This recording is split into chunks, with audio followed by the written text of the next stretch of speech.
السلام علیکم ورحمۃ اللہ وبرکاتہ۔ سامعین، تبلیغی جماعت کے مولانا سعد صاحب کے افکار و خیالات سے امت پہلے سے ہی پریشان ہے۔ دارالعلوم دیوبند بھی ان کے غلط نظریات اور عقائد پر اپنا واضح فیصلہ سنا چکا ہے۔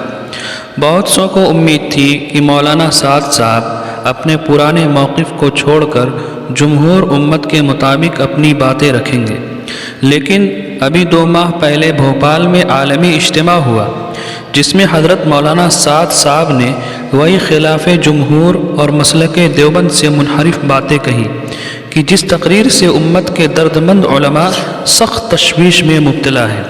مدھیہ پردیش کے علماء نے اسی تشویش کا اظہار علماء دیوبند کے نام ایک کھلے خط کے ذریعے کیا ہے۔ وہ پورا خط آپ کی خدمت میں پیش ہے۔ استفتاء بخدمت اکابرین امت حضرات علماء دیوبند۔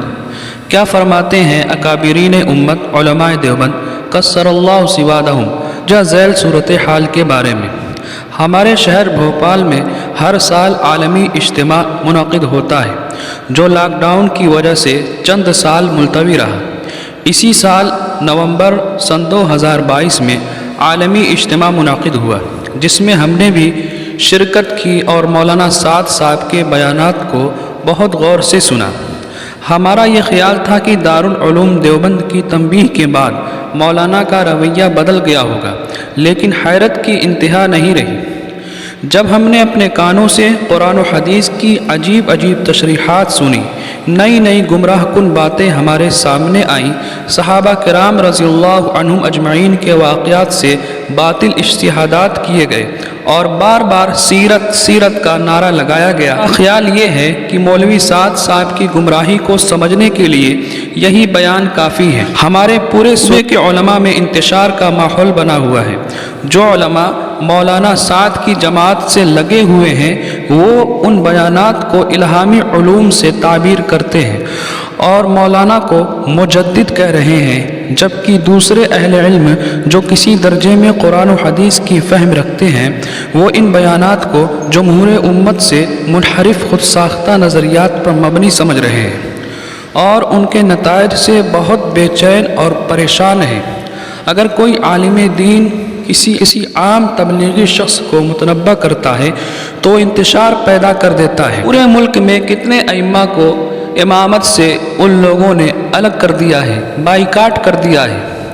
ایسے لوگ بھی ملتے رہتے ہیں جو بتاتے ہیں کہ ہم دارالعلوم تحقیق کے لیے گئے تھے، وہاں ہماری فلاں حضرات سے ملاقات کرائی گئی جنہوں نے کہا کہ تم لوگ کام کرتے رہو، رجوع ہو چکا ہے، معاملہ ختم ہو چکا ہے، اب کوئی بات نہیں ہے، سب مطمئن ہیں۔ اکابر حضرات کی خدمت میں انتہائی لجاجت کے ساتھ ہماری گزارش ہے کہ بھوپال اجتماع سن 2022 میں علماء کی مجلس میں مولانا سعد نے 2 گھنٹے بیان کیا ہے۔ ہمارے اکابر شروع سے آخر تک ایک بار ضرور سنیں اور پڑھیں۔ ہم نے بہت محنت سے لفظ بلفظ پورا بیان نقل کیا ہے۔ پورا بیان بغیر کسی تبصرے کے اس خط کے ساتھ آپ کی خدمت میں پیش کر رہے ہیں۔ ہمیں جن افکار کو سن کر تشویش ہوئی ہے ان کو نشان زد کر دیا ہے اور آسانی کے لیے بعض چیزیں یہاں بھی ذکر کیے دیتے ہیں۔ مولوی سعد کاندھلوی صاحب کہتے ہیں، نمبر 1، تعلیم و تعلم میں سب سے پہلا تقاضا اپنی جان و مال کا ہے۔ علم نہ بیچنے کی چیز ہے اور نہ خریدنے کی۔ جب علم کا سیکھنا سکھانا ذاتی کمائی سے ہٹ جائے گا تو معلم اور متعلم دونوں کا مجاہدہ ناقص ہو جائے گا۔ اس کے بعد دونوں قسم کے طبقہ کو یہ کہہ کر کمانے کی دعوت دی کہ دور نبوی میں معلم و متعلم خود کماتے تھے اور صحابہ کرام لکڑیاں چن کر بیچتے تھے اور ازواج مطہرات کے 11 گھروں میں روزانہ تازہ گوشت پہنچاتے تھے۔ نمبر 2، تعلیم و تربیت کے مروج نظام کو خلاف سنت بتانا اور بڑی جرات اور ڈھٹائی کے ساتھ علماء کو للکارنا کہ وہ اپنے تعلیمی نظام کو سنت پر لائیں، جس سے عوام کا یہ ذہن بن چکا ہے کہ مدارس کا نظام تعلیم اور مشائخ کا نظام تربیت سنت سے ہٹا ہوا ہے۔ عوام بلکہ سال والے علماء بھی یہ سمجھ رہے ہیں کہ مولانا ساتھ دعوت کے ساتھ تعلیم کی بھی اصلاح کر رہے ہیں اور تعلیم کی اصل سنت کو زندہ کر رہے ہیں، اس لیے سارے علماء ان کی مخالفت کرتے ہیں۔ جناب والا کہتے ہیں کہ بنیادی بات یہ ہے کہ معلم اور متعلم دونوں مسجد میں ایک حلقے میں جمع ہوں۔ علم کا حلقہ خواص کے لیے مختص کرنا خلاف سنت ہے، ایسے حلقے سے خواص کو بھی فائدہ نہیں ہوگا، اس لیے علماء کو چاہیے کہ وہ مساجد میں علم کا حلقہ لگائے اور نظام تعلیم کو رواج سے ہٹا کر سنت طریقے پر لائے۔ نمبر 3، جماعت میں نکلنے کی اہمیت بیان کرتے ہوئے کہتے ہیں کہ یہ ہماری اجتماعی بنیادی غلطی ہے کہ ہم نفر کو محض قتال پر محمول کرتے ہیں، یہ ہماری اجتماعی غلطی ہے۔ لوگوں نے ان آیات کو ایک دفاعی عارضی قتال پر محمول کر دیا ہے، یہ لوگ احمق ہیں اور یہ سب کی اجتماعی غلطی ہے۔ حالانکہ فی سبیل اللہ کو اگر عام مانا جائے تو جماعت کے ساتھ خیر کے سارے کام اس میں شامل ہوں گے، لیکن جناب والا کے نزدیک جہاد اور فی سبیل اب صرف جماعت میں نکلنے کے ساتھ خاص ہو گیا ہے۔ انہوں نے جہاد کو دوسرے سے خارج کر دیا ہے اور جہاد کے مقصد کو تبدیل کر دیا ہے، یہ بہت ہی خطرناک تحریف اور صریح گمراہی ہے۔ اب تک فی سبیل اللہ اور جہاد کے مفہوم کو عام یا خاص ماننے میں اختلاف تھا، جماعت والے عام کہہ کر تبلیغ کو بھی اس میں داخل کرتے تھے۔ جناب والا نے اپنی جہالت اور بدفہمی کی وجہ سے پہلے اکابر کے خلاف ایک نیا خطرناک نظریہ ظاہر کیا ہے اور اس پر اتنا اصرار کہ سارے اہل حق علماء کو عوامی مجمع میں اجتماعی غلطی کا مجرم گردانتے ہیں، سب کو احمق بیوقوف بتاتے ہیں۔ نمبر 4، قرآن کریم کی آیت فلولا نفر من کل امہ کی سب سے عمدہ تفسیر کا دعویٰ کرتے ہوئے کہا ہے کہ جماعت میں نکلنا اس لیے ہے تاکہ علماء بذات خود امت کے جہل کا مشاہدہ کریں۔ جی ہاں، سب سے عمدہ تفسیر اس کی یہی ہے، اور رسوخ فی العلم کے لیے نکلنا شرط ہے۔ پھر یہ چیلنج کیا کہ عوام میں نکلے بغیر علم میں رسوخ حاصل نہیں ہوگا۔ نمبر 5، علماء پر نکیر کرتے ہوئے کہا کہ صرف طلباء کو تعلیم دینا یہ خلاف سنت ہے۔ علماء یہ چاہیں کہ کتابیں لکھ دیں اور عوام کتاب پڑھ کر عمل کر لیں، یہ دور نبوت کے خلاف ہے۔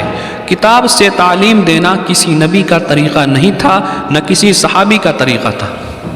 نمبر 6، تصنیف و تالیف پر تردید کرتے ہوئے کہا کہ اگر اس بات سے مطمئن ہیں کہ ہم نے مسائل پر کتابیں لکھنی تو یہ نبی صلی اللہ علیہ وسلم کی تعلیم کا طریقہ نہیں تھا۔ آگے کہتے ہیں کہ میں آپ سے کہوں کہ تعلیم و تعلم رواج کی طرف دوڑا چلا جا رہا ہے۔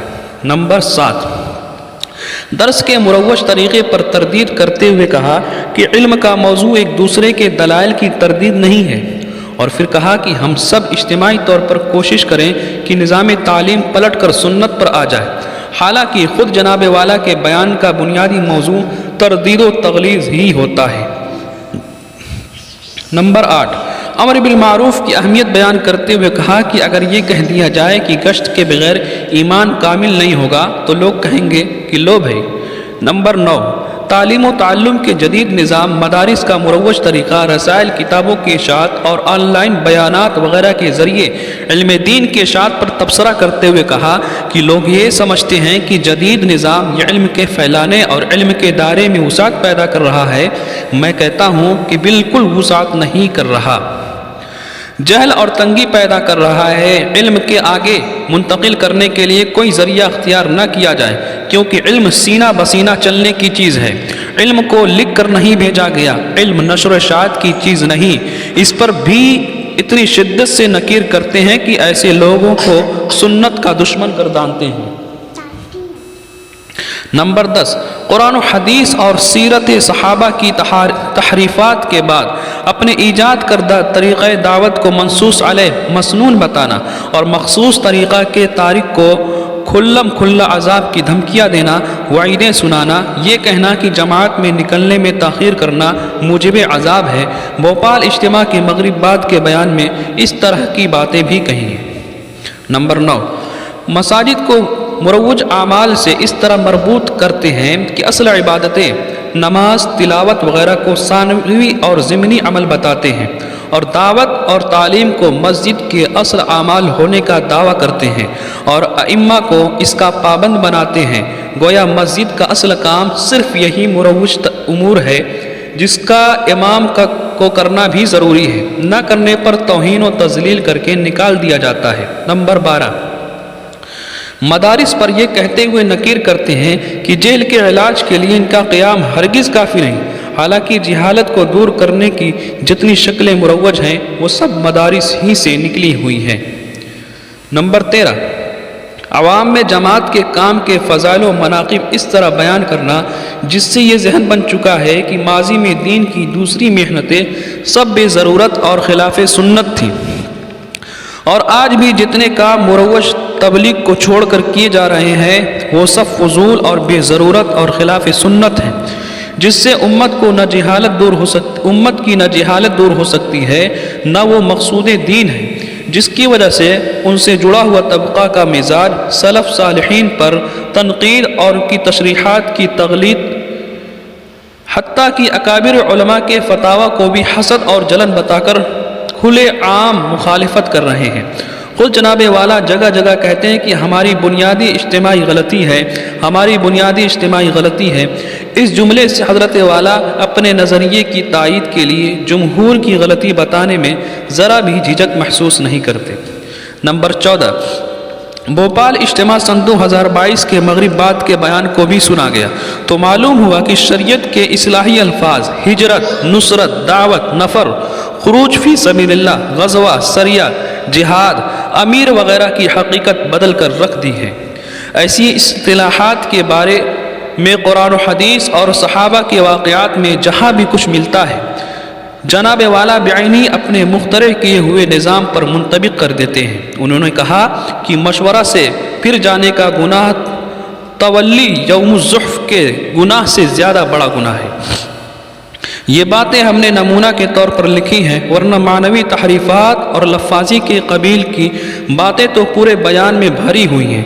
اس طرح کا بیان جو بھی سنتا ہے اس کا پہلا تأثر یہی قائم ہوتا ہے کہ مدارس علماء اور تعلیم و تربیت کا مروج نظام سب خلاف سنت ہے، اور مولانا سعد کا اختراع کیا ہوا نظام یہی منصوص علیہ اور مسنون ہے۔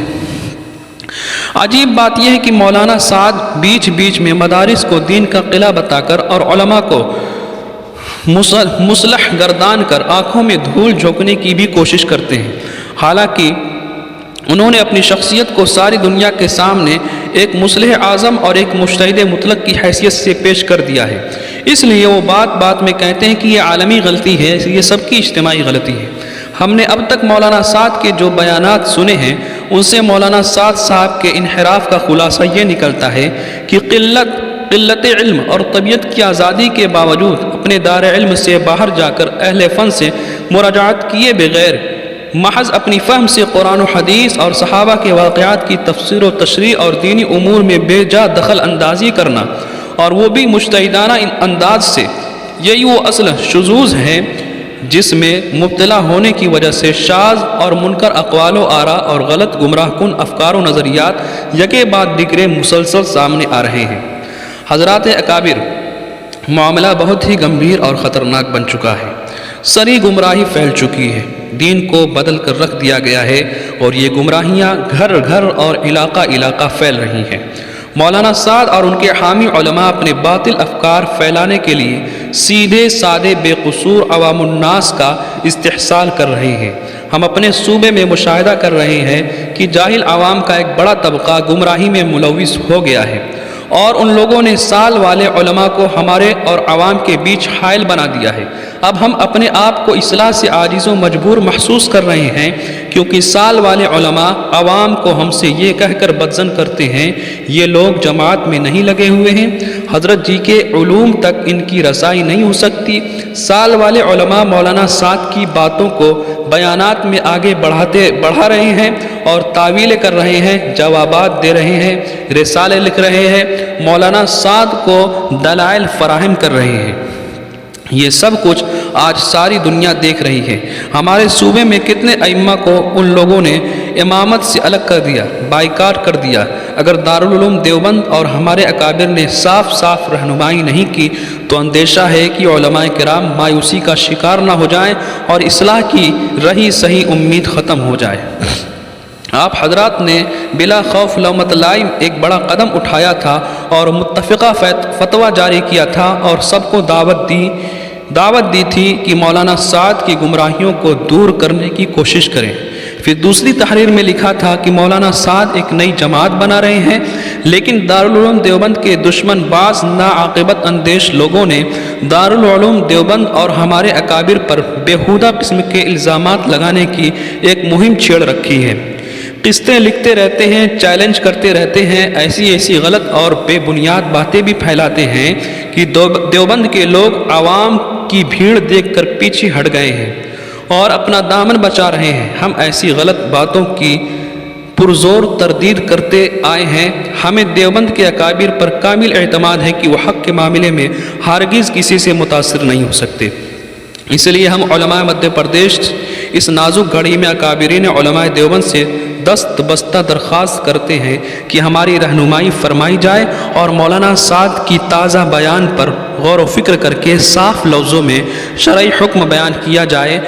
کیا عوام اور علماء کے لیے مولانا سعد کے بیان میں شریک ہونا صحیح ہے یا کیا ان کو دینی مقتدا بنانا درست ہے؟ اگر گنجائش نکلتی ہے تو اسی کو بتا دیا جائے تاکہ ہم بھی یکسو ہو جائیں، اور اگر گنجائش نہیں نکلتی تو صاف صاف بتا دیا جائے۔